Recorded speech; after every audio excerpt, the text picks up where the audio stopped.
I'm delighted to welcome you to GBN Originals. And today I'm talking to Professor Steve Koonin. And Professor Koonin, we're going to talk about climate change, the climate emergency, and what your thoughts are on this. So please could you describe who you are and what you've done? I know you've written a very important book, which has been very influential in this discussion. Sure. I'm a theoretical physicist by training. I'm currently a senior fellow at Stanford's Hoover Institution, and in the course of a 50-year career, I've spent most of it in academia, but also in the private sector at BP in the UK, and also in the US government as Undersecretary for Science in the first Obama administration's Department of Energy.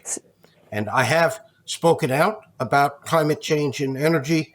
I think most widely known is a book I wrote in 2021 called Unsettled: What Climate Science Tells Us, What It Doesn't, and Why It Matters. Yes, and we're going to be talking, sort of covering some new thoughts that you've got about this and where we're heading today. But interestingly, you work for BP, and that's been a source of criticism, but you were helping them look towards developing new renewables. So that was one of your jobs, and you also worked with the Obama administration, as you say, advising on energy.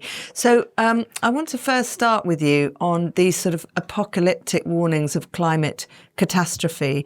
And you've looked at those, and you've looked at well, first of all, you've argued that they're wide off the mark. We're not facing a climate emergency. And also, after this, I want to discuss why that's harmful, because some people say we just need to do everything however quickly. So firstly, why do you think these warnings are being exaggerated?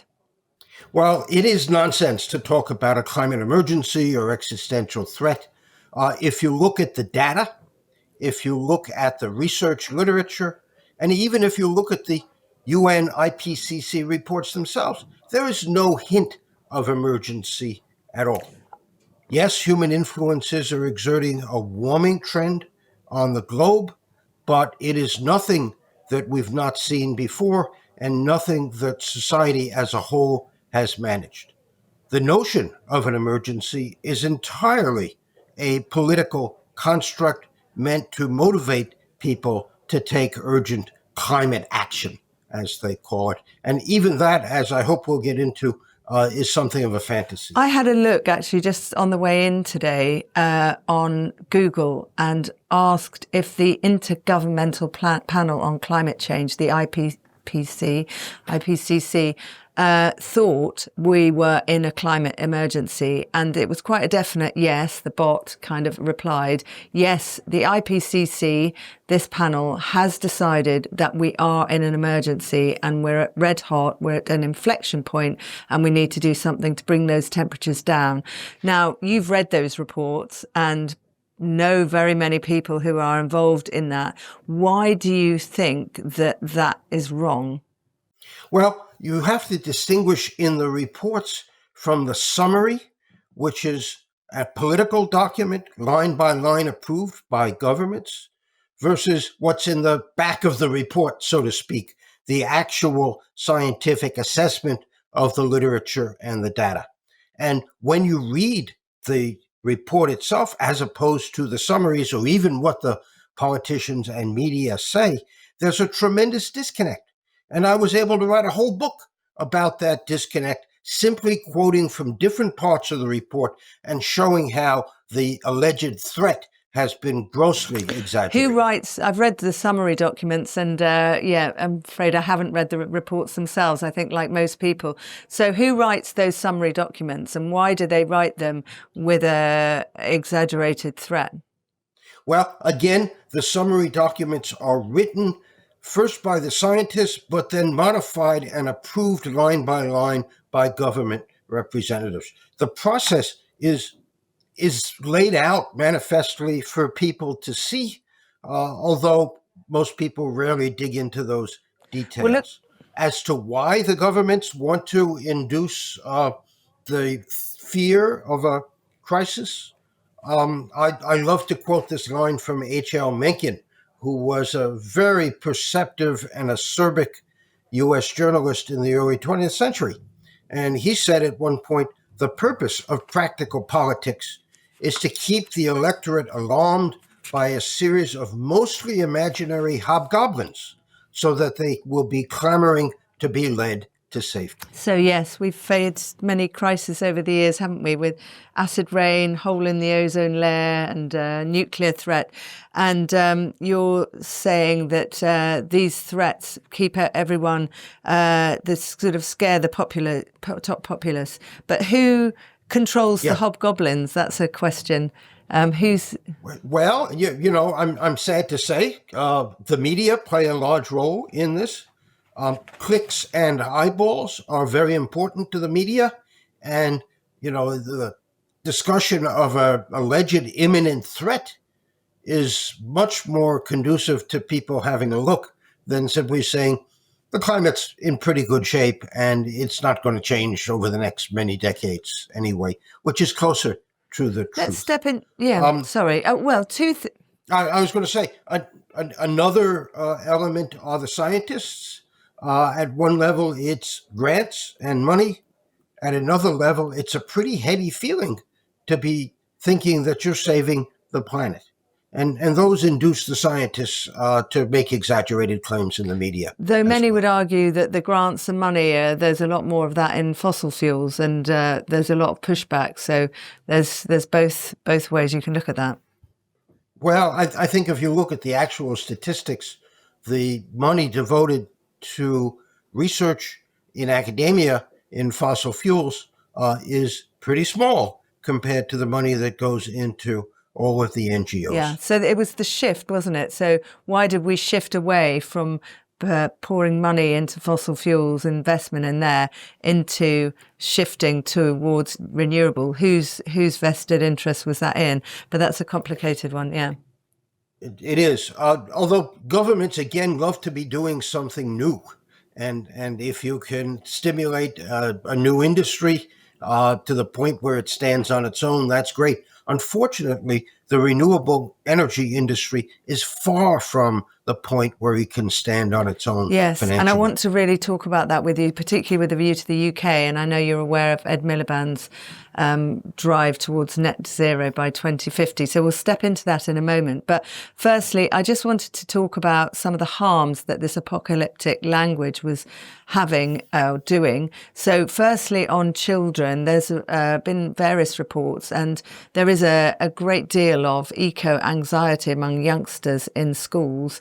My mother actually teaches children, in which she helps teaching children to read in schools. And a lot of the books that they're now getting, she's seen a shift, that it's a lot of it is about, there are no more polar bears, and it's very heavily sort of biased, or looking at that element. And a lot of children are very scared. And some of them sort of become a bit nihilistic and think, well, we're heading to be sort of disaster. What do you think about those?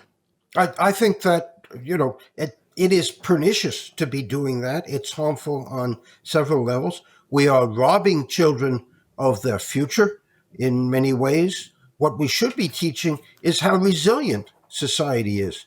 The fact that temperatures have risen by 1.3 degrees since 1900, but society has prospered during that time, is a good indication that society has been able to manage a changing climate, and we just need to give them the tools, the optimism to do that. It's also pernicious because most of that sort of discussion happens in the West. If you go to China, if you go to India, there's a much more positive attitude about the future of society.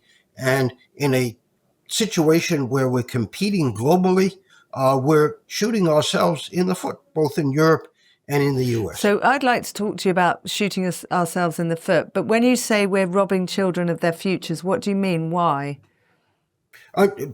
Because if you give them a sense that there is a catastrophe in the future, but we've not been able to do much about it, I think that induces, as you say, a sense of despair and a sense of, oh, well, it's going to end anyway, and let's just go out and have a big party and not even try, so to speak.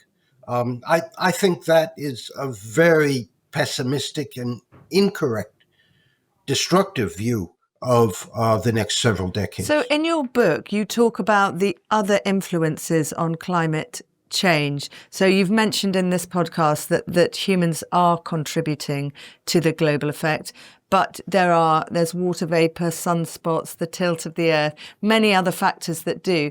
Would you be able to say just how much influence we can have on the warming, and how drastic is it if we don't take action? Yeah. It's probably, of order half of the warming we've seen can be attributed to human influences. The IPC says it's consistent with all of it. But the fundamental problem is that the climate is very sensitive. We're talking about a 3-degree warming, let's say, on a 300-degree temperature. The Earth's average temperature is 300 degrees if you measure in Kelvin, which is the right way to do it. And the human influences are a 1% effect. And so lots of other influences come into play at that point. And it's a very complicated system. So we're trying to understand the response, how much warmer it's going to get, to a very small influence, of which there are other influences. Aerosols, for example, the dirty brown stuff that comes from burning dirty coal, are an influence about half as much as the greenhouse gases we emit, and it's a cooling influence rather than a warming influence. So we need to take that into account.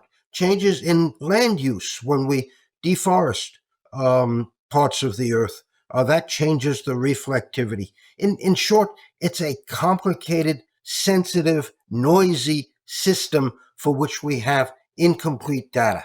And so the scientific challenge is a wonderful scientific challenge. The problem is it's gotten so politicized, it's very hard to have a decent scientific discussion. Do you think that we are then able to influence this warming effect? And if we don't do sort of all we can, what's the upshot? What do you think that we should be doing? Well, there are many elements to how society and the climate will respond to growing human influences. One simple one is to ask, what impact will it have on the economy, the GDP of various countries? And even the Biden administration, about a year and a half ago, put out a report that said a warming of a few degrees would be at most a few percent impact on the economy. And when you consider that that's probably 80 years out, the economy will have grown enormously anyway. So we're really talking about a nothing burger effect. I think the same is true in Europe, small impacts on the GDP. And in fact, the kind of climate actions that are being attempted will have a much greater and negative influence on the GDP compared to whatever the climate might do. Well, in the that's future. the rub, isn't it? So what you're saying, and perhaps you're talking about Britain as well, I don't know, that the impact of the climate net zero policies are actually going to do more harm than not doing anything at all. Is that what you're saying?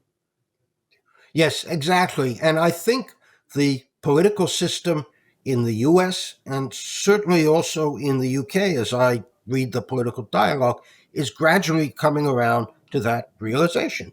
And so you're seeing lots of retreats from overly ambitious climate goals, regulations, whether it's heat pumps or vehicle mileage standards, or allegedly clean energy mandates. It's all going to gradually come to a more realistic picture of what we can and should do about growing human influence. I'd be interested to talk about what you think we should do, but we are kind of digging in. I think we have Ed Miliband, who's doing more and more of this. He's not retreating, but maybe he will as the economy sort of finds it more and more difficult to afford these. I think we've, the energy prices are just going up and up and up, despite the fact that we are meant to be getting more of our sources from this free green energy. So, I mean, that's interesting. Why do you think our energy price or our electricity prices are going up. They argue, our government argues, that we don't want to be reliant on dictators and the fossil fuel industry for not only reason of its volatile market, but also because it's not clean. Why do you think that renewables is not the answer? What's wrong with it? You cannot build a reliable energy system on renewables. Why not? Yes, wind. Well, okay, so wind, which UK has made a big bet on both onshore and offshore, only works when the wind blows. And solar in the UK, myself, having lived in the UK for 5 years, I know that solar is not the first thing you would think about if you wanted to generate electricity. Both of those renewable sources are weather dependent. And what that means is that there are long periods, rare but long, of a month or more at a time when the wind is not blowing and the sun is not shining. The German word for that kind of weather is Dunkelflaute, which means dark stillness. And if you want your electricity to be reliable, namely to be there all the time, you have to have some kind of backup system that steps in when there's a Dunkelflaute. And that backup system is at least as expensive as the wind and solar itself. And so you wind up at least doubling the cost of electricity. Now, I know that in the UK, people like Chris Llewellyn-Smith have talked about using hydrogen storage in caverns, but that's completely untested, and it's not even obvious that it would do the job. So renewables, great while the wind and sun are there, but you need a reliable system. And so the best that wind and solar can be is kind of an ornament on top of a real reliable electricity system. So people would argue that this is ignoring the fact that we have increased floods, increased hurricanes, increased forest fires, all these catastrophic events, and you can barely look at the news for very long. Over the weeks, you'll see something which is attributed to climate change, the California fires recently, and very many things. Are you suggesting that we should ignore those terrible happening? No, certainly not. Those disasters are real. Most of them have a human cause that's far more important than any natural cause from the weather. The fires in Los Angeles a couple months ago, where I lived for 30 years, my old house burned. It was terrible. They have much more to do with human practices of clearing vegetation, preparedness of emergencies, the way in which we build structures, and so on, than they have to do with the weather. When you look at the data, and again, you look at the IPCC, there are no long-term trends in most extreme weather events. We have not detected any, let alone attributed them to human influences. You can see that for hurricanes, for example. Yes, the hurricane activity goes up and down year to year, but if you look at a multi-decade trend, let's say going from the middle of the 20th century, there is no long-term trend in the number or the intensity. We do see over the last 30 years some increase in the rate at which hurricanes strengthen, but that's only 30 years. And we know that there are long-term variations in the weather. So another way that the media get it wrong, you can ask, how often does a 100-year event happen somewhere around the globe? And the answer is a couple times a month. And so it's very easy to have a news story about a flood or a drought or tornadoes or storms. But climate requires that we look over 30 years or more to look for trends. And we just don't see it in most variables. Yeah, people would say that the conditions have changed, and because the climate's warmer, it's created the tinderbox effect, and therefore these other factors are more likely to lead to a more catastrophic event. But are you playing that down, really? Yeah, I would say that that's a minor factor at best. Again, if you want to talk about the U.S. Clearing vegetation is really important. We stopped doing that some decades ago, U.S. wide and in Los Angeles. We stopped about 20 years ago. When the vegetation is there, it's going to burn eventually, and it just needs something to set it off. If you look back historically over centuries, when Cabrillo pulled, Portuguese explorer in the early 16th century, pulled into what is now San Pedro Harbor, which is the bay near Los Angeles. He called it the Bay of Smokes because there were so many fires burning. Fires are a natural part of the ecosystem, and if we suppress them, the vegetation is just going to grow and eventually it'll burn. So you always hear the mantra that 99% of scientists agree that we are in a climate, in this sort of inflection point. Do you recollect that saying? Do you know what 99% of scientists are meant to agree? Is it even true that you could collect 99% of opinions from all the scientists? And do you hear from other scientists that they are too skeptical but a bit afraid to speak out, which you've obviously done? Yeah, I mean, the 99% number stems from a paper some years ago whose statistical methods were quite firmly debunked. Even if you believe 99%, the real question is believe in what? Not every scientist who writes for the UN, for example, believes everything that was written there. And you have to ask, believe in what? So do I believe that the globe is warming? Yeah. Do I believe that carbon dioxide in the atmosphere is going up because of human activities? Yes. Do I believe that that exerts a warming influence on the globe? Yes. But do I believe that we're headed for catastrophe or that we've seen increases in most kinds of severe weather? No.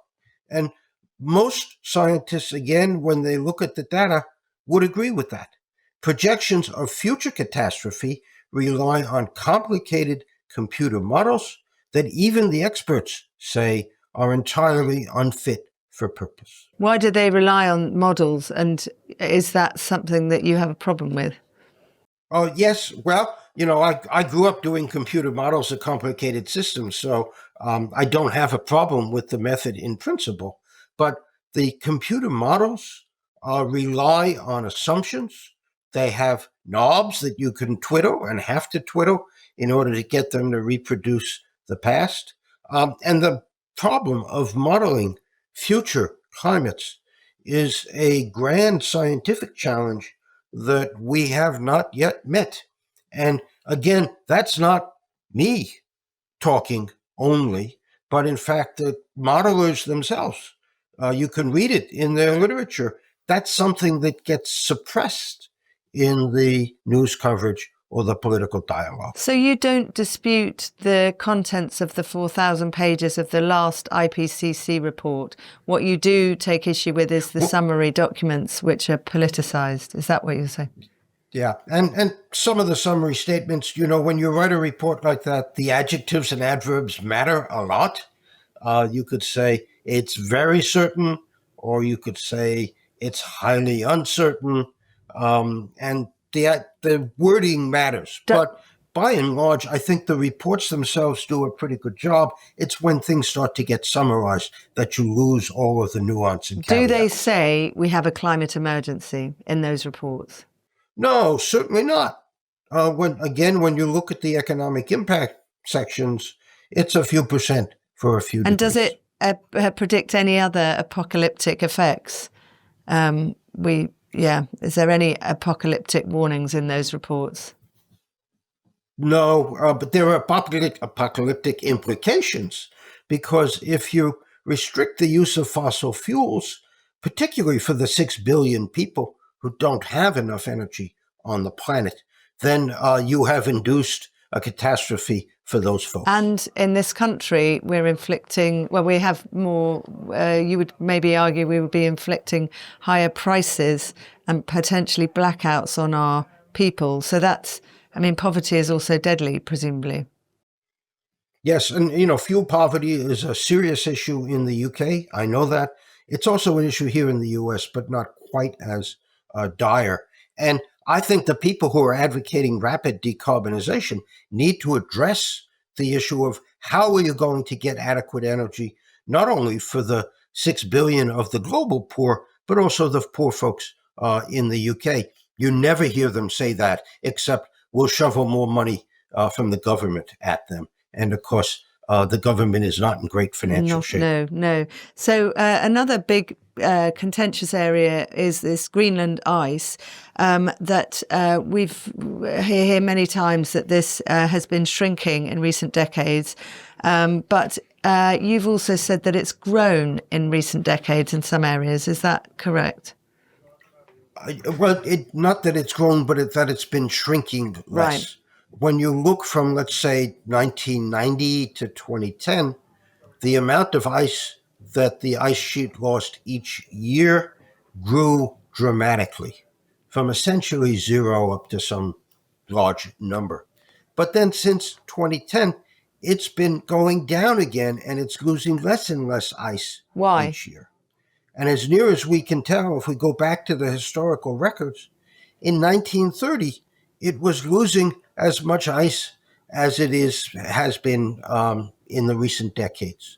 So there's a lot of natural variability in these climate indicators, and you have to be very careful of latching on to one recent trend and saying, aha, it's CO2, and we're in for a disaster. People argue that if there is some discussion about how much CO2 is playing in our climate warming, if it is playing something and there are serious consequences, we should be moving towards becoming a more sustainable, renewable energy nation or nations. Is that something you would agree with? What do you think we should be doing?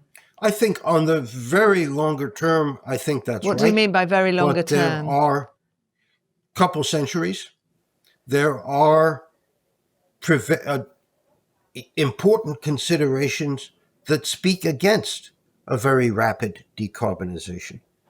First of all, there is, as I've said, the energy needs of the poor. Most of the world's population does not have adequate energy, and fossil fuels are the most reliable and convenient way for them to get that. The second is energy systems in the developed world, like the UK, Europe, the US, are complicated, complex systems that have been built up over many decades in order to assure reliable and affordable energy. And you cannot flip a switch and say, from now on, it's all going to be emissions free without inducing great expense and great deal of disruption and the loss of competitiveness globally for the countries in which you try to do that. Have there been some countries that have been successful? One could point to countries which have much more reliance on renewables and less on fossil fuel. Yep, you can do that, but to support a heavily industrial economy, you can't. Denmark is Norway. I'm going to insult my Norwegian friends. The most hypocritical nation on the globe in terms of emissions. They are blessed with a great deal of hydropower and manage to run the country with very low emissions from their power system. The tax regime promotes electric vehicles, but at the same time, they're producing 3 million barrels of oil a day. And they're a rich country because of that, and consequently can scold the rest of the world about their emissions. Could you talk about UK in the same way we have DRAX, and we are meant to be going carbon net zero? Can we talk a little bit about that? Do you think there's a hypocrisy? Yeah, DRAX is completely ridiculous. DRAX, if you just explain to our listeners about DRAX. So DRAX is a large power plant up in Yorkshire, I believe, and it was a large coal plant, and they converted some fraction of it to work on biomass. biomass is more carbon friendly because you're burning wood, and that's carbon that was pulled out of the atmosphere, and now you're just putting it back in, as opposed to digging carbon out of the ground in the form of coal and adding it to the atmosphere. Of course, the ridiculous aspect of it is that the wood, in the form of wood pellets, I understand gets produced through forestry in the southeast U.S., chopped into pellets, and then shipped by boat all the way across. So from a systems perspective, it doesn't make an awful lot of sense at all. And globally, you can only grow enough wood to make a small difference in the carbon. Yeah. So What about carbon yeah, capture? That's a novel thing that we're spending money on. So, right. So this is the idea that we would grab the carbon before it gets out of the smokestack, compress it, and bury it underground. It's certainly technically feasible to do that. The expense is really significant. And yes, we should be working to try to make that less expensive technology. But again, we're a long way there. And we shouldn't forget that this is a global issue. Emissions anywhere on the globe matter. And even if the UK or the US went to zero, it would hardly make much difference at all in growing human influences. Well, I'm absolutely delighted to have gone through all of that with you. I'm not sure whether you would whether you would say that other people would say similar things. Do you have colleagues in academia or in the energy sector who would agree that we're not in an emergency and that we need to do this carefully and slowly and bear in mind that the consequences? What would you say? There was quite a number of you. Would you say you were rather an outlier?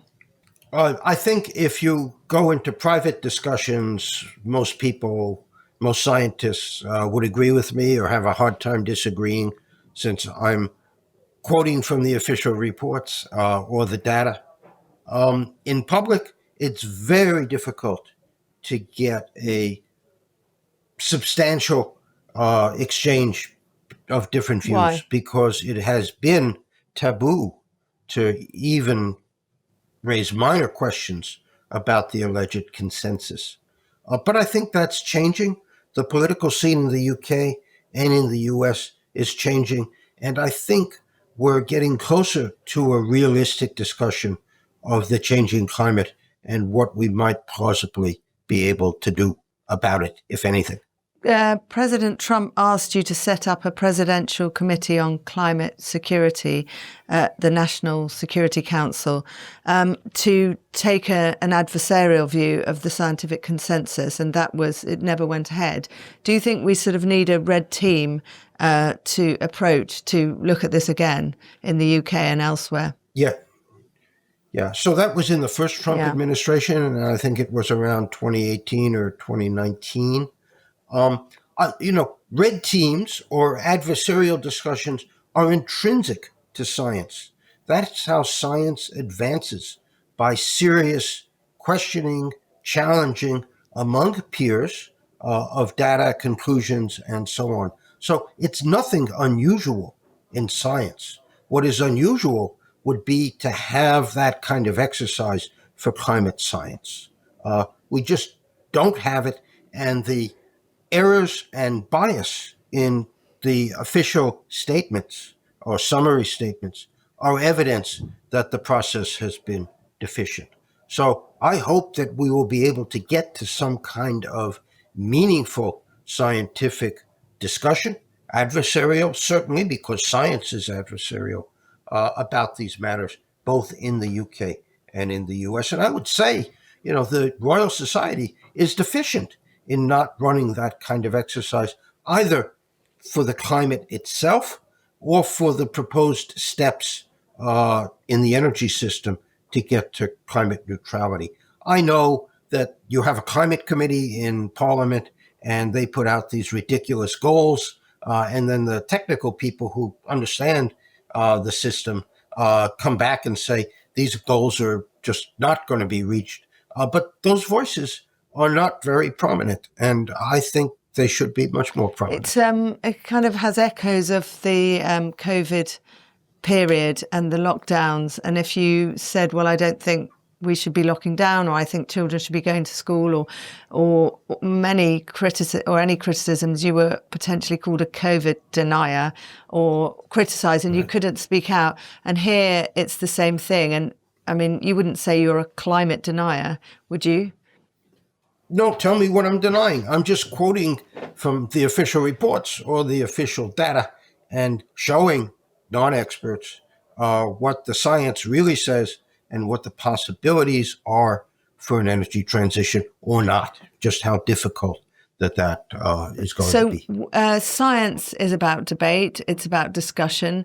There are times when, for example, smoking and cancer, we could safely put that one to bed, and anyone that said smoking's really good for you, you wouldn't even stand it up. But with the climate, it's very, very complicated. And do you feel that we can't put it to bed in the same way? And why is that? No, it is complicated. For smoking and cancer, the evidence is both mechanistic, namely we can see that carcinogens in smoke are causing cancer. We also have epidemiological evidence. You can look at many people who smoke and compare them with many people who don't smoke and see that there's a strong statistical link between smoking and cancer. For the climate, we only have one climate system. We can't do experiments on it. We have only historical data, and that's pretty poor in terms of its coverage and quality. And the models that we have going forward are grossly deficient because it's a complicated reactive system. If the climate changes, society will react. We'll build seawalls. We will change the way in which we build our cities, change crops. And so that negates or at least mitigates the impact of a changing climate. So it's a very difficult thing. So it's not settled. And the idea forward. that it is settled, and we are told often that it is for the birds.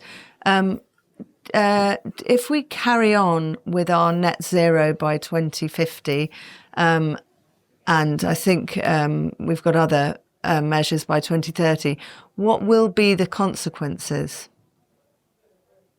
I think energy will become even more expensive and less reliable in the UK. When you say less reliable, what do you mean by that? I mean that the generation of electricity will not be as assured. So we have blackouts as it is, and we have hospitals. Yeah, you will have blackouts and and important things that are running. Yeah. So everyone will need generators if they're absolutely. And you will further deindustrialize. You will lose heavy industry. I mean, the best example is to look at what's going on in Germany, where you see industry decamping because of expensive energy prices in part. And, you know, when people ask me in the government, what should we be doing? I say, look at Germany and do the exact opposite, because they have just, and unfortunately, Britain has been headed in that direction, and certainly will continue unless the political scene shifts. I mean, I find it heartening that the Tories, Kemi in particular, now seems to be advocating for a greater realism in how one thinks about and approaches climate issues. So to head towards net zero by 2050, I mean, do you think that will be calamitous for our economy? Yes, absolutely. Absolutely. And not necessary. And not necessarily. Britain is probably a 1%. I think of it's global point. Emissions. It's point. So, it's not even that much, I think. Yeah. Not even that much. Right. So what difference is that going to make? Of course, you can make the argument that if Britain or the US or the EU take the lead, the rest of the world will follow. And I think you just have to look at other geopolitical issues to know that that's nonsense also. Steve, thank you. It's been such a pleasure. It's been really clear and very interesting to speak to you. Thank you very much. And hopefully we'll catch up again with you soon. Thank you. Good to speak to you. Wonderful. Thank you. Bye-bye.